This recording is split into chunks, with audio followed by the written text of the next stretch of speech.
Hello दोस्तों, कैसे हैं आप लोग। I hope all of you are doing well और आपकी प्रिपरेशन अच्छी चल रही होगी। दोस्तों, यूपीएससी ने रिसेंटली ईपीएफओ की वैकेंसी निकाली है और ईपीएफओ की जो वैकेंसी है ये रेगुलर नहीं आती है, ये ईयर गैप्स में आती हैं।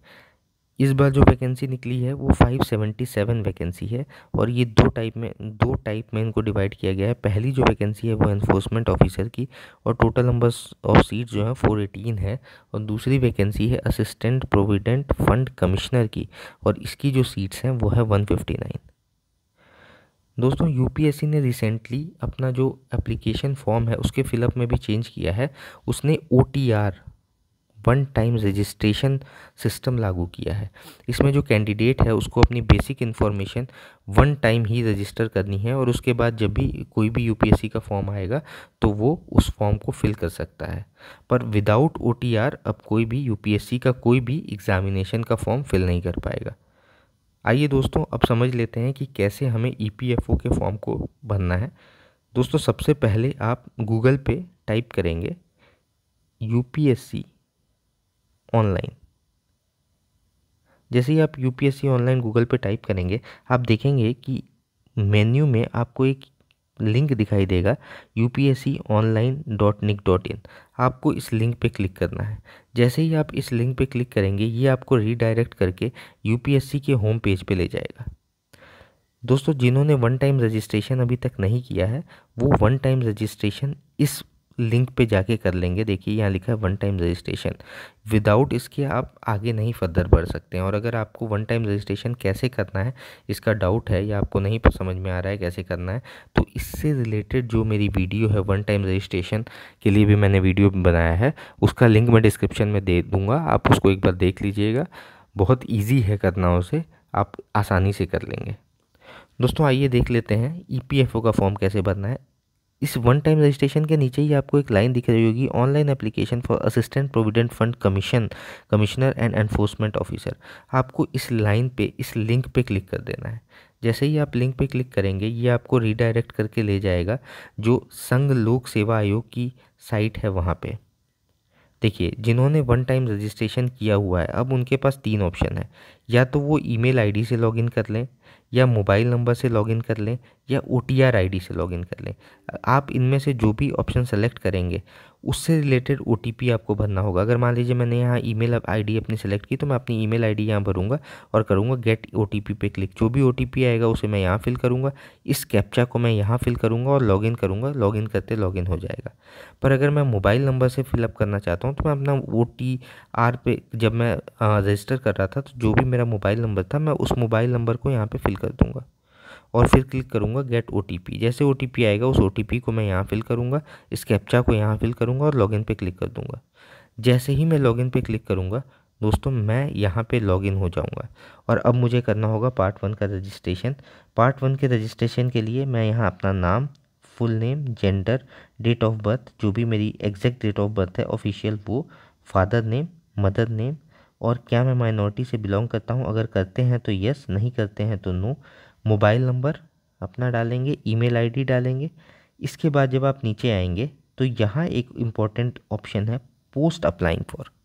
दोस्तों, आपने देखा कि दो पोस्ट थी, एक तो थी एनफोर्समेंट ऑफिसर और दूसरी थी एनफोर्समेंट कमिश्नर की, एनफोर्समेंट प्रोविडेंट फंड कमिश्नर की। अब अगर आपने सिर्फ एनफोर्समेंट ऑफिसर के लिए अप्लाई करना है तो सिर्फ आप एनफोर्समेंट ऑफिसर का ही ऑप्शन सेलेक्ट करेंगे। लेकिन अगर आपको enforcement officer provident fund commissioner के लिए अप्लाई करना है, असिस्टेंट प्रोविडेंट फंड कमिश्नर के लिए अगर आपको अप्लाई करना है तो आप इस ऑप्शन को सेलेक्ट करेंगे। जैसे ही आप यहाँ से क्लिक करेंगे यहाँ आपको तीन ऑप्शन दिखाई देगा, एक assistant enforcement assistant provident fund commissioner, दूसरा एनफोर्समेंट ऑफिसर। दो ऑप्शन दिखाई देंगे। अगर आप एक को सेलेक्ट करते हैं तो जो आपकी फ़ीस है वो सिर्फ 25 लगेगी, पर अगर आप दोनों को सेलेक्ट करते हैं तो आपकी फ़ीस 50 रुपीज़ लगेगी। फीमेल कैंडिडेट्स के लिए कोई फ़ीस नहीं है, उनको फ़ीस में रिलैक्सेशन है। इसके बाद अगर हम आगे जाएं तो देखते हैं कि यहाँ पे है नेशनलिटी। नेशनलिटी सबकी इंडियन होगी, इंडियन रहेगी। मैरिटल स्टेटस, अगर आप मैरिड हैं तो मैरिड, अनमैरिड हैं तो unmarried. Candidate belong to PWD, अगर हैं तो यस, फिर आपको बाकी डिटेल्स भरनी होंगी कि क्या आपको इशू है। इसके बाद है ऑप्शन नेक्स्ट कम्युनिटी। यहाँ आपको सेलेक्ट करना है कि आप किस कम्युनिटी से बिलोंग करते हैं, जनरल, SC ST OBC किस कम्युनिटी से बिलोंग करते हैं वो आप यहाँ पे भरेंगे। और जिस भी कम्युनिटी से आप बिलोंग करते हैं उसके सर्टिफिकेट का आपको सर्टिफिकेट नंबर देना होगा।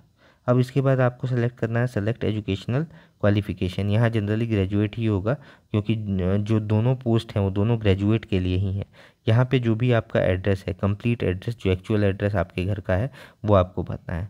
अब दोस्तों आप एक बार भरने के बाद एक बार चेक कर लीजिएगा, अगर इसमें आपको कोई गलती लगती है तो आप रीसेट पे क्लिक करेंगे। रीसेट पे करते सारा जो फॉर्म है वो पूरा फॉर्म ब्लैंक हो जाएगा और आप दोबारा से भर सकते हैं इसको।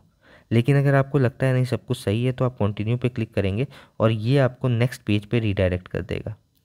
नेक्स्ट पेज पे रीडायरेक्ट करते जो फर्स्ट ऑप्शन आएगा वो आएगा क्लेम एज रिलैक्सेशन। क्या आप कैटेगरी अपनी कैटेगरी के हिसाब से कोई एज रिलैक्सेशन चाहते हैं? अगर आप चाहते हैं, अगर आपकी एज ज़्यादा हो गई है और आप चाहते हैं एज रिलैक्सेशन तो आप यहाँ पे यस पे सेलेक्ट करेंगे। यहाँ दो ऑप्शन आएगा, एक यस और एक नो।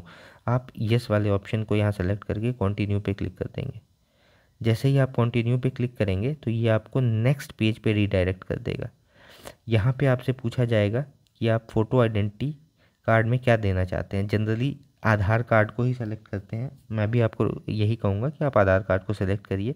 और उसके बाद वो पूछ रहा है कि आपका कंसेंट है कि मैं आपका आधार कार्ड आपकी ऑथेंटिकेशन के लिए यूज़ कर पाऊँ, तो इसको आपको यस टिक करना है। जो भी आपका आधार कार्ड का नंबर है या जो भी आपने आईडी दी है, अगर आपने यहाँ पे कोई दूसरी आईडी दी है तो उस आईडी का जो नंबर है वो आईडी का नंबर आपको यहाँ फिल करना होगा। फिर उसके बाद दोबारा से उसी नंबर को आपको फिल करना होगा, ये कंफर्म करने के लिए कि वो आपने जो दिया है वो सही दिया है या नहीं, कोई बाय मिस्टेक गलती तो नहीं हो गई है। इसके बाद ये सारा भरने के बाद आप दोबारा एक बार फॉर्म चेक करेंगे और उसके बाद कंटिन्यू पे क्लिक कर देंगे। जैसे ही आप कंटिन्यू पे क्लिक करेंगे ये आपको दोबारा रीडायरेक्ट कर देगा नेक्स्ट पेज पे, जहाँ पे आपने जितनी भी इंफॉर्मेशन भरी थी, नाम, father name, gender, date of birth, email ID, nationality, marital status, community क्या थी आपकी, एड्रेस क्या है आपका, वो पूरा डिटेल आपको शो करने लग जाएगा। जैसे ही ये शो करेगा आपको दोबारा एक बार प्रॉपरली चेक करना है कि कहीं कोई गलती तो नहीं है, जो आपने जो भी डिटेल भरा है वो सही है ना। अगर कोई गलती आपको लगती है तो यहाँ पे एक अपडेट का ऑप्शन है, इस अपडेट के ऑप्शन पे क्लिक करके आप दोबारा से उसको अपडेट कर सकते हैं। ओके, और अगर कोई गलती नहीं है तो आप आई एग्री पे क्लिक करेंगे। जैसे ही आई एग्री पे क्लिक करेंगे, आई एग्री पे क्लिक करने से पहले आपको यहाँ पे एक कैप्चा दिया हुआ है, उस कैप्चा को यहाँ पे फिल करना है और उसके बाद आई एग्री पे क्लिक करेंगे। जैसे ही आप आई एग्री पे क्लिक करेंगे वो नेक्स्ट पेज पे रीडायरेक्ट कर देगा आपको और कॉन्ग्रेचुलेशंस, आपका रजिस्ट्रेशन आईडी जनरेट हो चुका है। अब यहाँ से आपको रजिस्ट्रेशन आईडी मिल जाएगा, नाम, father name, mother name, date of birth, address same रहेगा जो आपने प्रीवियस भरा, बस यहाँ आपको एक नया रजिस्ट्रेशन आईडी मिल गया। इसके बाद आप प्रिंट स्लिप करके इसको प्रिंट कर लेंगे और अपने पास रख लेंगे फर्दर आपके जो प्रोसेस है उसके लिए। इसके बाद जैसे ही आप प्रिंट कर लेंगे तो वो नेक्स्ट पेज पे रीडायरेक्ट करेगा, जिसमें देखिए पार्ट 1 ऑफ रजिस्ट्रेशन आपका कंप्लीट हो गया तो उसको ग्रीन कर देगा। पर अगर आप पेमेंट की कैटेगरी में आते हैं, मतलब अगर आप मेल हैं और पेमेंट की कैटेगरी में आ रहे हैं तो आपका ये ग्रीन है ना। तो अब आपको यहाँ पे पेमेंट करना होगा। पेमेंट करने का दो तरीका है, या तो आप मैनुअली SBI में जाके चालान करवाइए, तो आपको यहाँ पे टिक करना होगा, चालान जनरेट करेगा, उस चालान को जाके SBI के किसी भी ब्रांच में जाके वहाँ पे जो आपकी फ़ीस है वो पे करना होगा। दूसरा तरीका है UPI credit card, debit card. UPI best option लगता है मुझे, क्योंकि आप इसको टिक करेंगे, UPI हर कोई यूज़ करता है। टिक करने के बाद जैसे ही आप UPI पे टिक करेंगे तो आपके सामने QR कोड ओपन हो जाएगा। आप उसको QR कोड को आपको स्कैन करना है और स्कैन करने के बाद पेमेंट कर देना है। जैसे ही पेमेंट पे क्लिक करेंगे उसके बाद कंटिन्यू कर देना है। कंटिन्यू क्लिक करते ही वो आपको दोबारा नेक्स्ट पेज पे रीडायरेक्ट कर देगा। नेक्स्ट पेज पे रीडायरेक्ट करते ही आप देखेंगे कि यहाँ पे आपके पास 3 ऑप्शन है, एक अपलोड करना है आपको फ़ोटोग्राफ, एक सिग्नेचर, और जो तीसरा है वो आपने जो भी आइडेंटिटी का जो डॉक्यूमेंट दिया था वो डॉक्यूमेंट। जो फ़ोटो, सिग्नेचर और ID है, इन सब का अलग अलग 300 KB से ज़्यादा साइज़ नहीं होना चाहिए। मतलब फ़ोटो की जो साइज़ है वो 300 KB से ज़्यादा नहीं होना चाहिए, सिग्नेचर की 300 KB से ज़्यादा नहीं होना चाहिए, और जो आपका आईडी दिया है आपने उसका जो PDF फॉर्म में देना है, ये ध्यान रखिएगा, जो आईडी है वो PDF फॉर्मेट में देना है, और ये भी 300 KB से ज़्यादा नहीं होनी चाहिए। और जो साइज़ इमेज और साइन का है ये 350 इंटू 350 पिक्सल्स आप दे सकते हैं, या 1000 इंटू 1000 पिक्सल्स दे सकते हैं। ठीक है, लेकिन बस एक ही चीज़ का ध्यान रखना है कि ये 300 KB से एक्स्ट्रा नहीं जाना चाहिए इनका साइज़। ठीक है, इसके बाद जैसे ही आप अपना अपलोड कर लेते हैं, अगर आपने सही अपलोड किया है तो कोई एरर नहीं आएगा, पर अगर आपने गलत अपलोड किया है तो इस लाइन में, ये वाली जो लाइन है यहाँ पे आपको एरर दिखाएगा। वो बताएगा कि सिग्नेचर में इशू है, या आपके फ़ोटो में इशू है, या जो आपने आइडेंटिटी दी है उसमें इशू है। ठीक है, अगर आपका सब कुछ सही है तो आप अपलोड इमेज पे क्लिक कर देंगे। जैसे ही आप अपलोड इमेज पे क्लिक करेंगे, नेक्स्ट पेज पे वो आपकी फ़ोटो, सिग्नेचर और यहाँ डॉक्यूमेंट अपलोडेड, डॉक्यूमेंट दिखाएगा नहीं, वहाँ सिर्फ लिखा रहेगा डॉक्यूमेंट अपलोडेड। ठीक है, डॉक्यूमेंट अपलोडेड वहाँ शो कर देगा आपको। इसके बाद जैसे ही ये पेज आएगा, उसके बाद नेक्स्ट पेज पे आपको रीडायरेक्ट करेगा। इस नेक्स्ट पेज पे जब आप रीडायरेक्ट होंगे तो आपको यहाँ आपका रजिस्ट्रेशन नंबर शो करेगा, दूसरा transaction number, registration ID, mode of payment किस मोड से किया था, कितनी फ़ीस लगी है आपकी। अगर कोई एक पोस्ट भरा होगा तो 25 रुपीज़ लगेंगे, अगर दोनों पोस्ट भरे हैं तो 50 रुपीज़ लगेंगे। फीमेल कैंडिडेट के केस में कोई फ़ीस नहीं है। ठीक है, उसके बाद आपको देखना है ट्रांजैक्शन कम्प्लीटली सक्सेस हो चुका है, तो आप यहाँ कंटिन्यू पे क्लिक कर देंगे। जैसे ही आप कंटिन्यू पे क्लिक करते हैं वो आपको नेक्स्ट पेज पे रीडायरेक्ट करेगा, जहाँ पे है आपका एग्ज़ामिनेशन सेंटर। जैसे ही आप इस मेनू पे क्लिक करेंगे, यहाँ से पॉपअप डाउन हो जाएगा और यहाँ बहुत सारे सेंटर होंगे। जो भी आपके होम टाउन या डिस्ट्रिक्ट का सेंटर होगा आप उसको यहाँ से सेलेक्ट कर लीजिए। सेलेक्ट करने के बाद आप डिक्लेरेशन यहाँ पे गिवन है, डिक्लेरेशन पढ़ लीजिए। डिक्लेरेशन पढ़ने के बाद दो ऑप्शन आएगा आपके पास, आई डोंट एग्री और I have read declaration and agree. आप I have read declaration and agree पे क्लिक कर देंगे।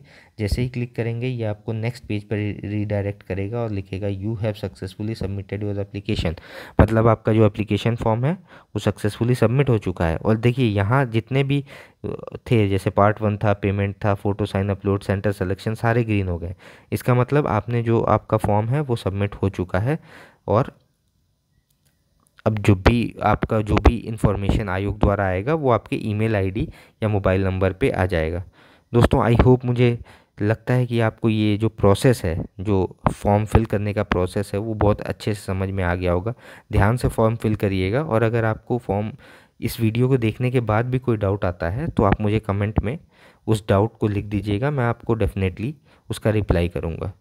और अगर आपने अभी तक OTR रजिस्ट्रेशन नहीं किया है तो मैं उसका भी लिंक डिस्क्रिप्शन में डाल दूंगा, आप वो देख सकते हैं। अगर आप चाहते हैं कि हम जो पेपर्स हैं, जो ही PFO के प्रीवियस ईयर पेपर हैं उसके बारे में भी डिस्कस करें, तो मैं उसके बारे में भी डिस्कस करूँगा, आप कमेंट में डाल दीजिएगा। Thank you so much for watching this video. Have a nice day.